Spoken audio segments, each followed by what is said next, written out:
So I want to support my brothers and sisters in Minnesota. They are calling for a strike tomorrow, for a rally in St. Paul at the Capitol, and that begins at 12:30 p.m. And the Uber and Lyft drivers push local lawmakers to regulate their industry. And this is really what you have to do state by state. You have to act like these guys.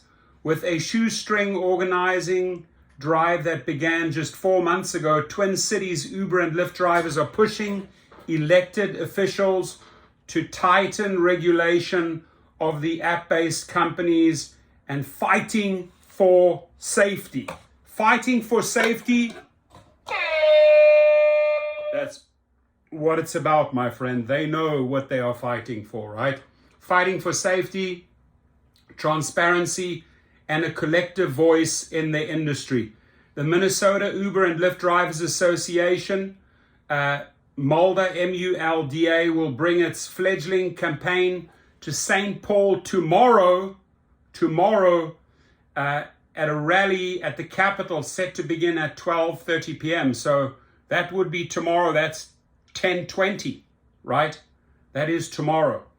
Drivers' demands include higher pay and greater transparency from Uber and Lyft about how they calculate fares. So to make it clear, let me make it clear here. I want to make sure I got the days right. This happens on October the 20th. It's a Thursday, right? It's St. Paul. Drivers' demands include higher pay and greater transparency from Uber and Lyft. These two companies here, right? We know them. You know this logo.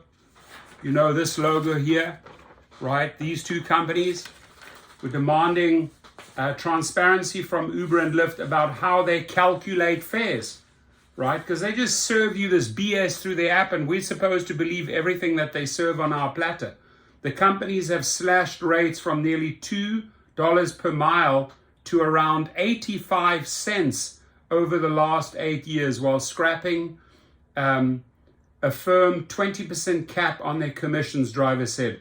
Abdi Salah, who drives for both Uber and Lyft, and by the way, that's Abdi Salah left and Aid Ali is on the right, right?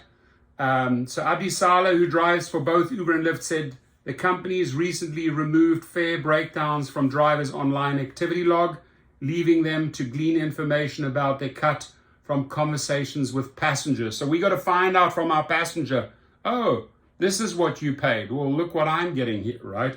He recalled a recent trip from Edina to Minneapolis St. Paul International Airport, in which he claims he received just $14 of the passenger's $50 fare. This guy is going on vacation and he's pissed off. Salah remembered, he's angry with me and I was not late. He was mad at me because I was charging him $50. He said it was ridiculous for such a short trip, right? And the drivers are not charging. We can't set our own rates. They pretend we're like independent contractors. We're not. They are setting the rates. So if the passenger's pissed off with you because you're getting charged, passengers getting charged $50, we have nothing to do with that. We got to explain that right away. Dear passenger, I don't set the fares. And by the way, I will show you at the end how much I'm getting. And when you can actually show them that you're getting $14, that's when you're going to get the sympathy. And then the anger is directed towards the company. Then they sympathize with you. Hopefully is made up in form of a tip, right? So when I dropped him off, I showed him my receipt. Here it is. And he was shocked. I just said it. He gave me a $5 tip. Had I not engaged with him, he was going to give me a low rating and I might not have been allowed to drive again. So he did the right thing. He said, listen, I understand that you're upset with me getting $50. I have nothing to do with it. By the way, I will show you the pathetico, how much pathetic, like, this is how much I'm getting, dude. I'm getting $14. And he's like, what? So it basically says here, had I not engaged with him, he was going to give me a low rating and I might not have been allowed to drive again. Sala and other drivers have concluded that Uber and Lyft are charging anything they need to the customer, and the 83 cents per mile minus their commission, that's what they give the driver. During an interview earlier this month in the organization's one-room office located on the second floor of a shopping center in Minneapolis, Phillips neighborhood, Mulder President Aid Salih said the ride-sharing company's practices amount to wage theft. We don't trust Uber and Lyft. You should definitely not trust Uber and Lyft. And there's good reason why we don't, said Ali, who helped lead a successful push to regulate taxi companies in Minneapolis a decade ago. The public is being ripped off, and so are the drivers. Uber and Lyft are getting as much money as they can from the riders, and in the end, giving only a little bit to the driver. That's what I've been saying all along.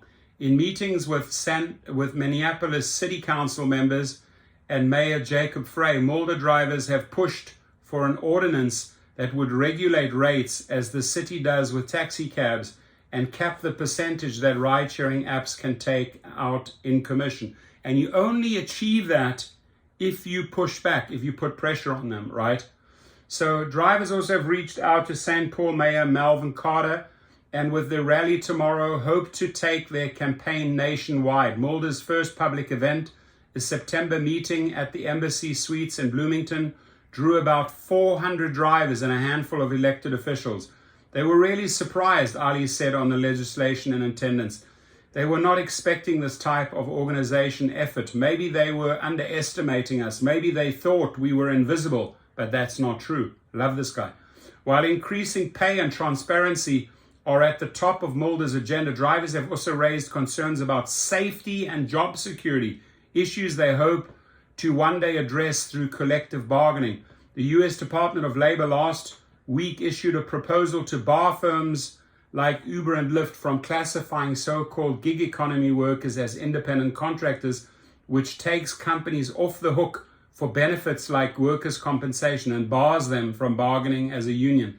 Several drivers who came to Mulder's meeting last month, Ali said, claimed to have been injured on the job, including a man who said he was shot by a passenger, leaving him paralyzed from the waist down. No one has bothered, not Uber and not Lyft, to help him because there's not any protection, not any work compensation to protect those fellow drivers because we're misclassified, Ali said. Up to today, he's a piece of garbage in their eyes, 100%. Dara Khosrowshahi and John Zimmer, ladies and gentlemen, listen up. Pieces of garbage. They could not have said it better. So please go and support them tomorrow. Where is it again? October the 20th, Thursday, at the Capitol in St. Paul, and it begins at 12:30 p.m. That's my shout out. Whoever organizes these things, I'll give you a shout out. I've helped the Florida crowd, the New York crowd, the LA crowd, you name it.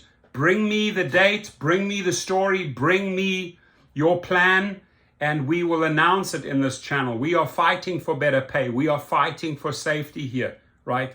Be relentless, folks. Pound them. Jabs, uppercuts, hooks, all the way, 15 rounds. Knock them out, right? And we're going to organize a nationwide strike soon. I salute you, gentlemen. Great job. And they reached out to me and said, hey, Rideshare Professor, can you support us? Of course I can support you because you are fighting for the collective good of all drivers nationwide. You are sending the right message. You are organizing, right? You're not afraid. You're confronting them. You're standing up to these bullies. And I salute you for that. Have a great day tomorrow. I hope that thousands of drivers show up. Again, October the 20th, Thursday, 12:30 p.m. at the Capitol at St. Paul. Be there. Thank you.